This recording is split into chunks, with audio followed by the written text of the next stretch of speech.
presentamos Tiempo de Dios con el pastor Ezequiel Molina Hijo. Una palabra de fe que puede transformar. Salmo 103, verso 1. Bendice, alma mía, a Jehová, y bendiga todo mi ser su santo nombre. Bendice, alma mía, a Jehová, y no olvides ninguno de sus beneficios. Él es quien perdona todas tus iniquidades, el que sana todas tus dolencias. Quiero compartir con ustedes o reflexionar con ustedes en esta oportunidad con el tema la sanidad divina, un don vigente. Uno de los grandes retos que tenemos los cristianos del siglo XXI es entender el concepto de la salvación bíblico de manera integral, de la manera en que Dios lo ha revelado en su palabra. Ese concepto de la salvación, al margen de lo que puedan decir las diferentes corrientes filosóficas de los antiguos y de los modernos que quizás hayan permeado la idea de la salvación en nuestra mente, el concepto bíblico de la salvación es completo y abarca al ser humano en su alma, en su espíritu y en su cuerpo. Jesús dijo en Juan capítulo 10, verso 10, yo he venido para que tengan vida y para que la tengan en abundancia. Esa vida abundante a partir de nuestra conversión a Cristo, dentro de los beneficios, incluye la disposición de Dios mediante su poder de sanar nuestras dolencias. Muchas veces entendemos el concepto de la salvación parcial y dejamos una parte afuera porque nos cuesta conectarnos con eso. El salmista en este famoso salmo que utilizamos para iniciar, el Salmo 103, el salmista comienza animando a su alma, animándose a sí mismo. Y le dice, alma mía, bendice a Jehová. Aleluya. Alma mía, él se está hablando a sí mismo. Está en una conversación consigo mismo. Y está ministrándose a sí mismo. Alma mía, bendice a Jehová. Y todo mi ser bendiga su santo nombre. Y entonces comienza a expresar las razones por lo que está declarando eso. Y dice en el verso 2, no olvides ninguno de sus beneficios. Y si no te recuerdas, alma mía, quiero recordarte que ese Dios, Él es el quien perdona todas tus maldades. El que te dio ropa limpia. El que te limpió del lodo cenagoso donde te habías metido. Aleluya. Pero no solamente eso, Él es el que sana todas tus dolencias. El que sana tus dolencias. Está siendo específico. Él te perdona las iniquidades, todos tus pecados y sana tus dolencias. Aimee Semple McPherson, una predicadora de la sanidad divina y fundadora de la Iglesia Cuadrangular escribió una vez: la sanidad divina no es ejecutar una ceremonia, no es estrujar una petición de los cielos por la lógica de la fe y la fuerza de su voluntad, sino que es la inspiración del aliento de vida de Dios. Es el toque viviente que ninguno puede entender, excepto aquellos cuyos sentidos están ejercitados para conocer las realidades del mundo invisible. Hoy hemos sido comisionados para dar, y lo voy a estar haciendo por lo menos en las 2 prédicas de la semana, hoy y el próximo jueves, para dar algunas orientaciones sobre este don, el don de la sanidad divina, el cual junto al don de milagros quizás son los dones más deseados en términos generales, y yo digo que porque la gente ni siquiera entiende lo que eso significa. Porque si la gente entendiera lo que eso significa, quizá no fuera tan ligera en pedirlo. Pero la sanidad y los milagros son los dones que siempre la gente anhela. Cada vez que me ha tocado dar clase bíblica y tocar estos temas y le pregunto a la gente, ¿qué don te gustaría tener? Ay, que el Señor me diera el de sanidad. Como la gente como que quisiera convertirse en el médico de cabecera de la familia y resolverle todos los problemas de salud.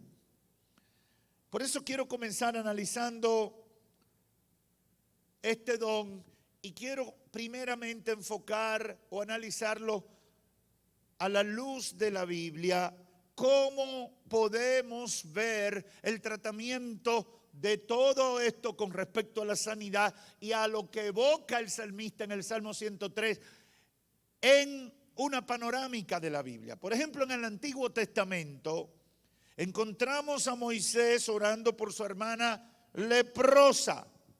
¿Por qué fue leprosa? Por murmuradora.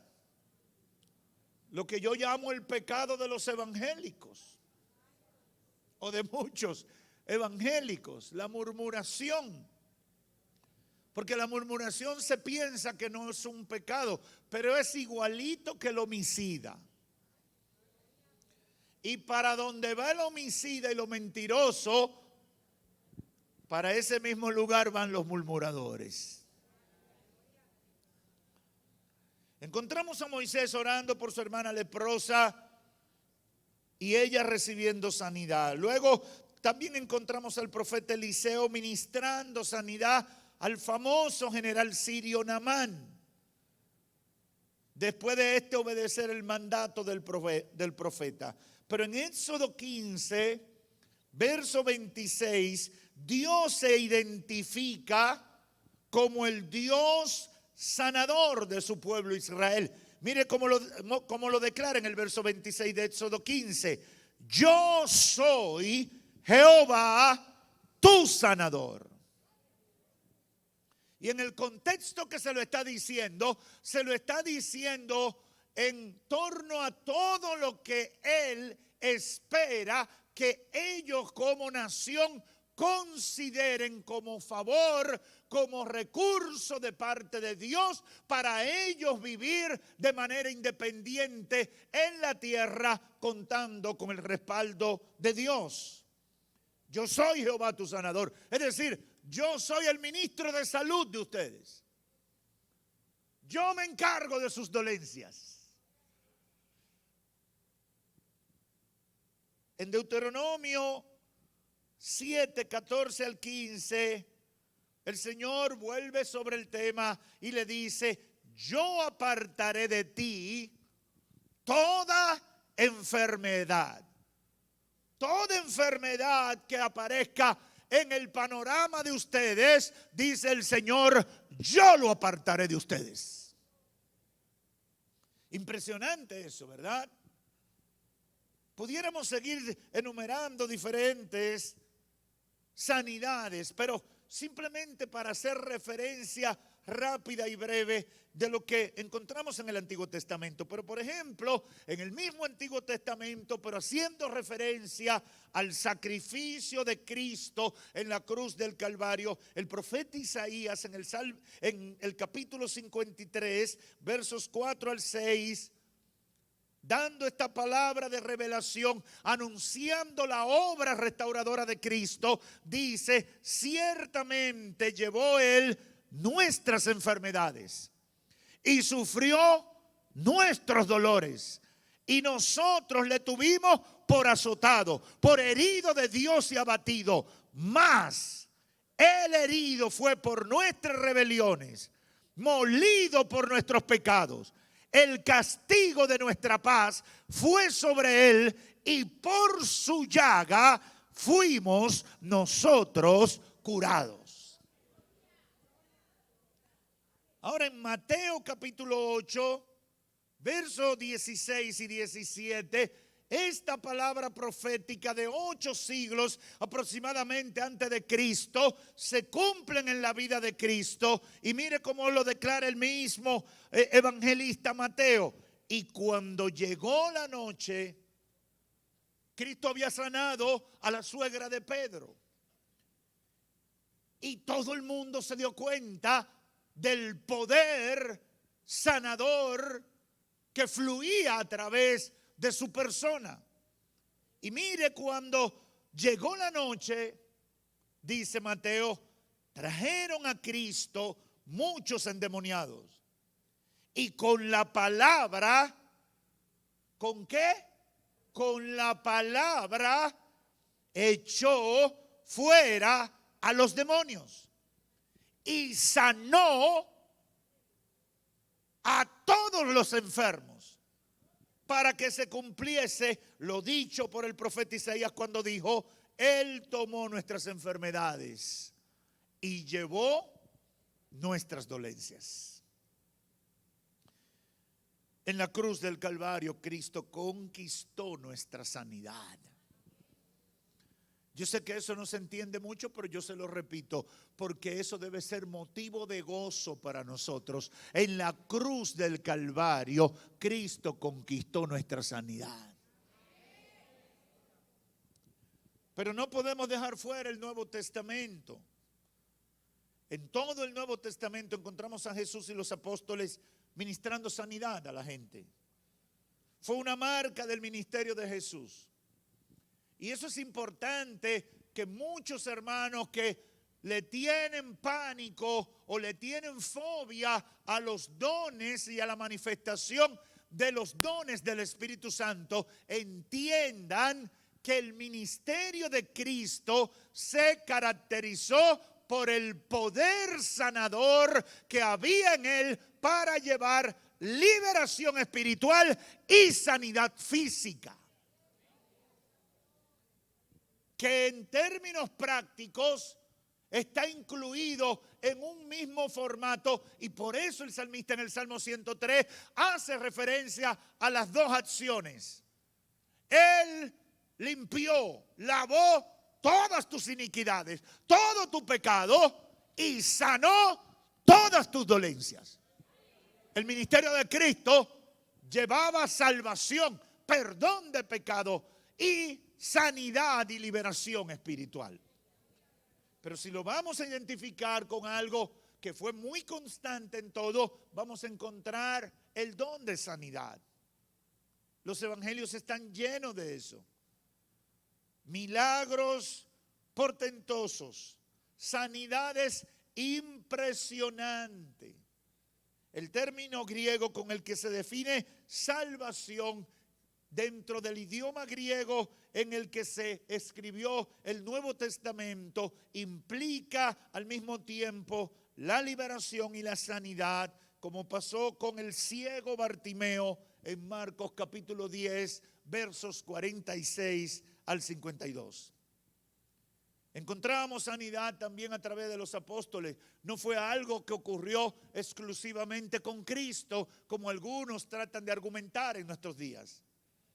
Pedro y Juan venían a la hora de la oración, Hechos capítulo 3. y se le apareció el paralítico de siempre y le pidió limosna. ¿Qué esperaba el paralítico?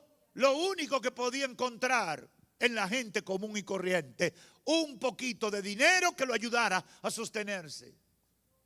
Y cuando le hace la solicitud a Pedro y a Juan, Pedro, fijando sus ojos en el paralítico, le dijo: no tengo oro y no tengo plata, pero lo que tengo te lo voy a dar. En el nombre de Jesús, levántate y anda.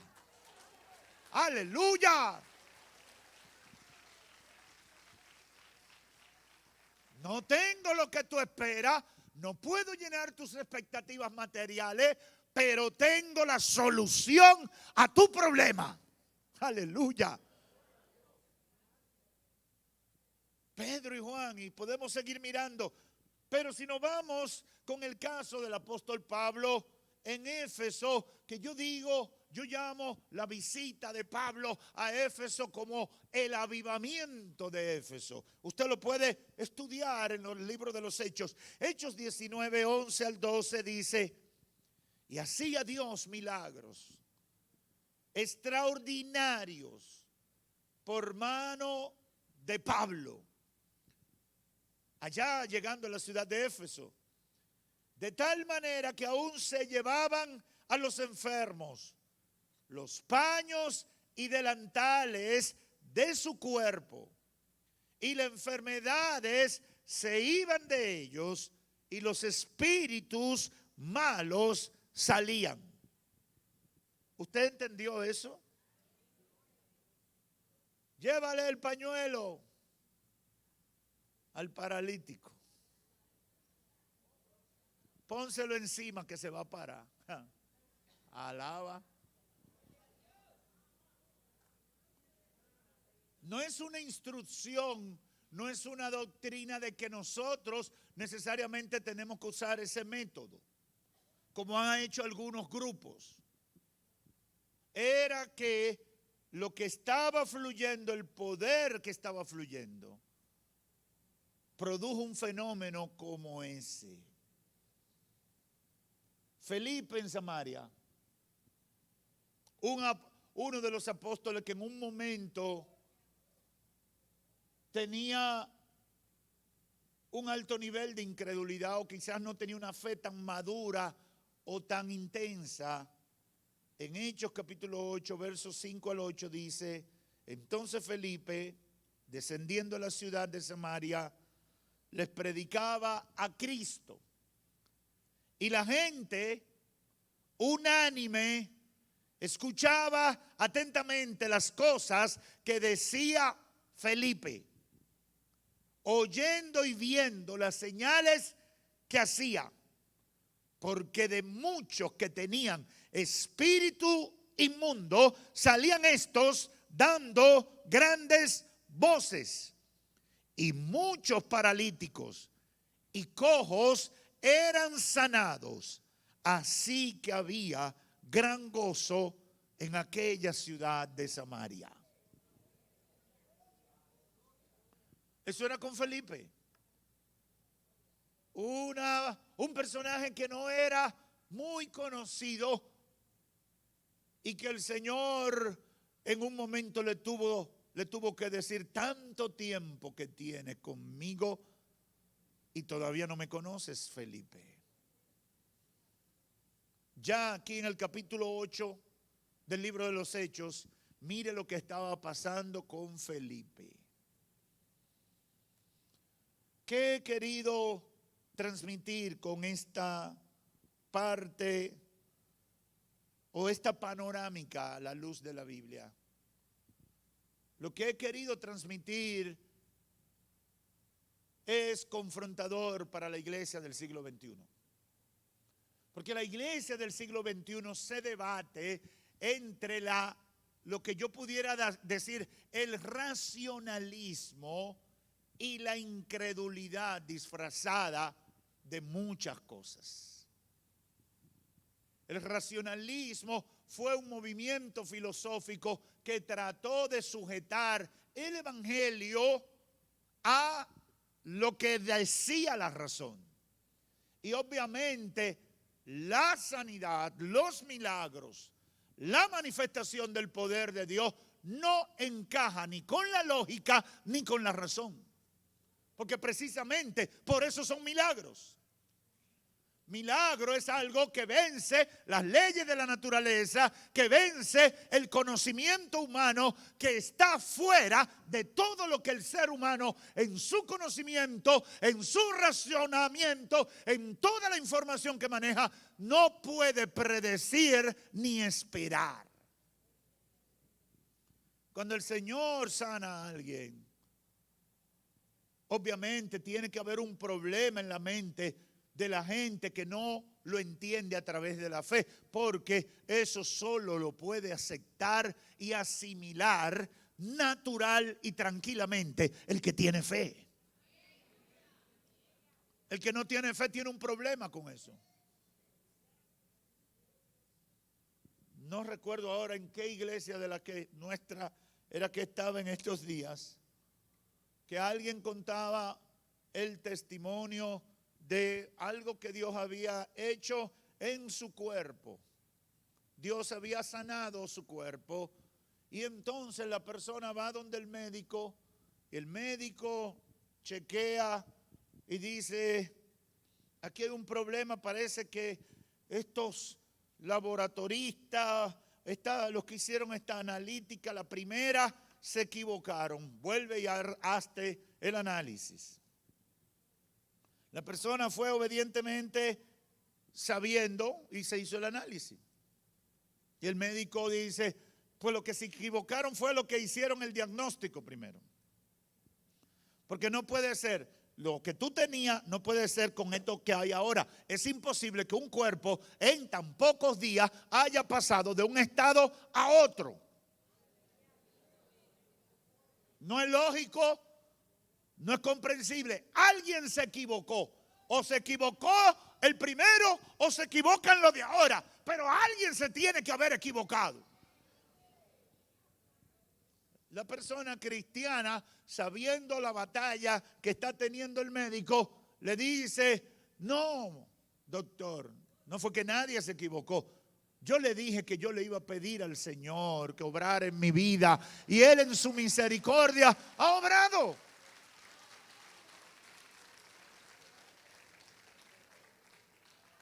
El médico muy molesto le dijo, lo único que te voy a decir, que diga en referencia a lo que acabo de ver, es que tú estás sano o sana. Pero no diga que Dios te sanó. Pero tú estás sano. Hermano, yo no voy a mandar a nadie a pelear con un médico. Simplemente dígale, sea como tú lo dices o como lo digo yo, la verdad es que el Señor me sanó. ¡Aleluya!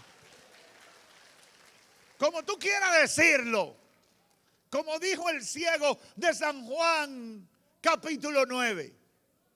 Ese fue un engañador. No es posible que tú hayas nacido ciego y ahora tú veas.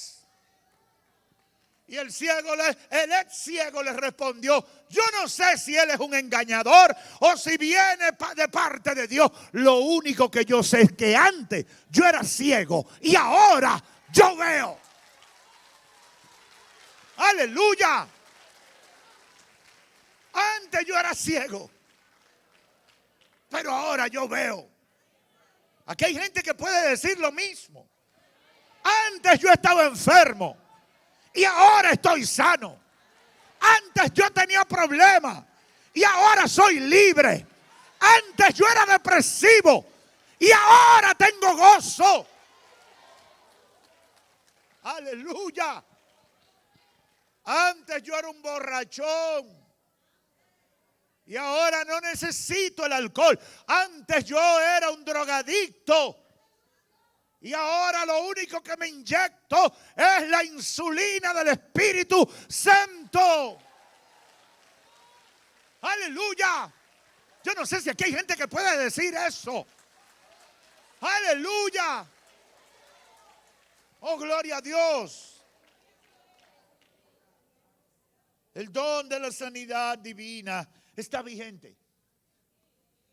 La iglesia del siglo XXI tiene que dejar de claudicar, ignorando lo que dice la palabra de Dios. No podemos ser cristianos, no podemos decir que la Biblia es palabra de Dios a través de la cual nos guiamos y nos dirigimos y queremos sacar parte del mensaje de la Biblia.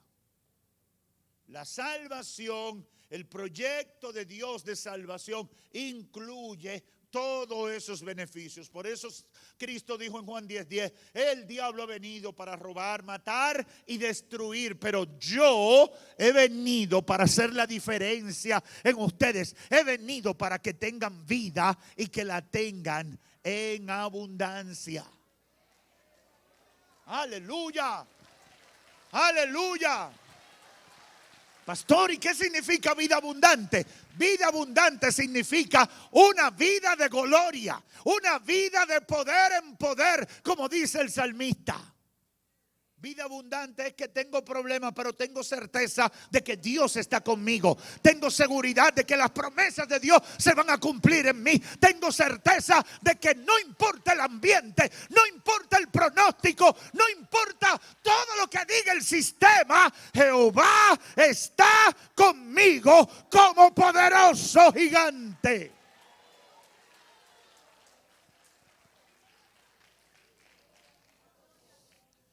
Debemos terminar de debatirnos entre la teoría o la información que tiene la Biblia, la revelación de Dios que hay en la palabra y esa concepción incrédula, amañada que nosotros tenemos del Evangelio.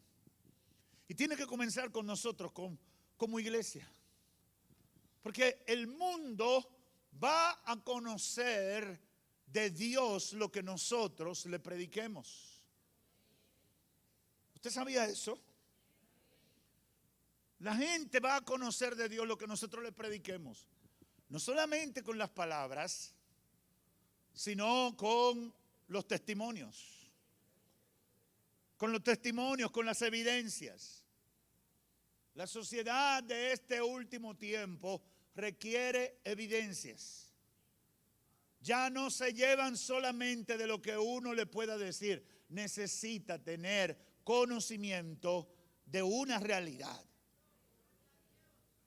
de una verdad que yo puedo contar, que yo puedo mostrar, que yo puedo darle a conocer de manera práctica y comprobada a través de todo lo que es mi vida y de lo que ha pasado en mi vida. Quiero terminar con este punto porque no me va a dar tiempo para el otro. Y es contestando una pregunta que muchas personas me han hecho. ¿Es la voluntad de Dios que yo reciba sanidad? ¿Es la voluntad de Dios que yo reciba sanidad? Y la respuesta a la luz de lo que dice la palabra, no lo que pienso yo o que quisiera yo o lo que piense algún seminario teológico. La respuesta a la luz de la Biblia es sí. Yo sé que nos cuesta creerlo. ¿Usted sabe por qué? Porque a mí muchos cristianos me han dicho, no ore tanto por la gente. No gastes tus energías orando y ministrando. Cógelo más suave, da la palabra y sal de eso. Como si la administración, la predicación, el ejercicio del ministerio fuera una carga de la cual queremos salir para terminar un compromiso. ¿Es la voluntad de Dios que yo reciba sanidad? Sí. ¿De verdad, pastor, es la voluntad de Dios que yo reciba sanidad? Sí. Muchos procuran justificar el no recibir la sanidad con esa muletilla justificadora de que no era la voluntad de Dios su sanidad. Lo correcto sería decir que cuando no logramos alcanzar la sanidad, lo correcto sería decir que no hemos conquistado nuestra sanidad, probablemente por nuestra falta de fe o por nuestra incredulidad disfrazada de racionalidad o de una comprensión no bíblica de la voluntad de Dios. Esa es la realidad. Lo que pasa es que a nosotros nos cuesta admitir nuestros errores. Siempre le estaremos buscando un bajadero a nuestros errores. Estaremos buscando un argumento para justificar que las cosas no pasen, porque es difícil admitir nuestra falla. ¿Era la voluntad de Dios que los israelitas no entraran a la tierra prometida? Dígame usted, ¿era la voluntad de Dios que se pasaran 40 años vagando en el desierto? No era la voluntad de Dios. ¿Qué produjo todo ese proceso? Su incredulidad. ¿Se recuerdan los 12 espías?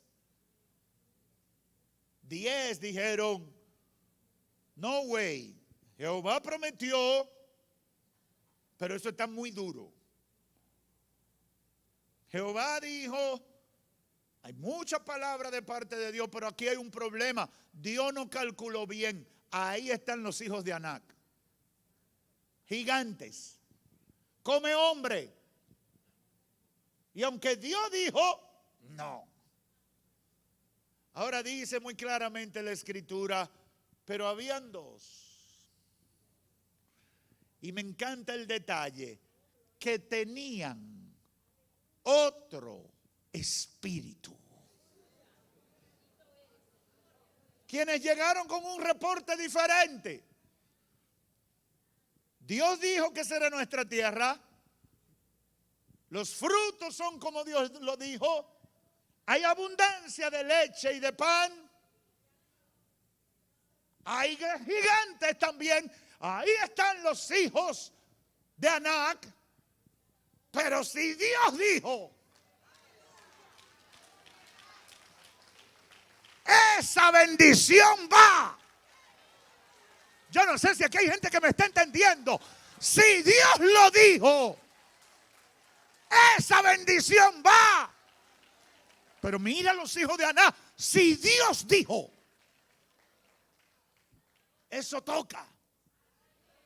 ¿Y por qué Josué y Caleb eran así? Porque en ellos había otro espíritu.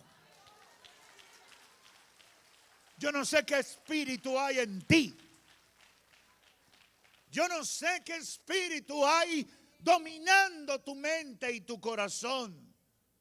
Pero si hay algo que yo he aprendido a través de la palabra y a través de las experiencias vividas, es que la gente que está conectada con el cielo, no importa si hay cielo claro y estrellado o si hay nubarrones, esos verán la gloria de Dios. Esos verán los milagros.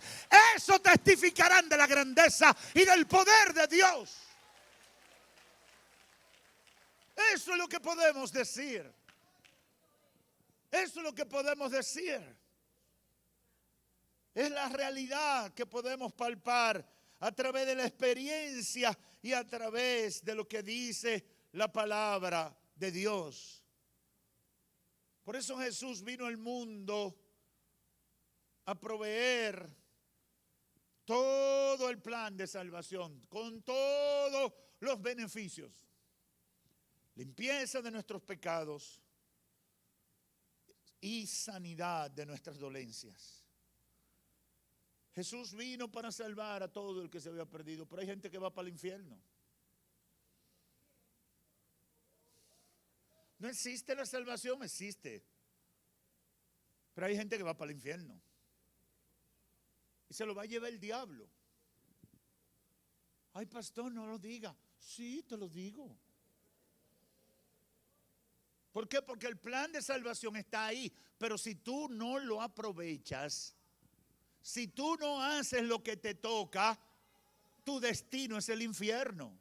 No quiere decir que Cristo falló en la cruz. No quiere decir que el sacrificio no fue suficiente. No quiere decir que no hubo redención en la cruz. No quiere decir que Dios haya fallado en su proyecto de amor y salvación. Simplemente tú no hiciste lo que te tocaba. Por tanto, te tienes que abstener a las consecuencias. El Señor ha provisto sanidad y es la voluntad de Dios sanarnos de nuestra dolencia. Pastor, ¿y de qué nos vamos a morir los cristianos?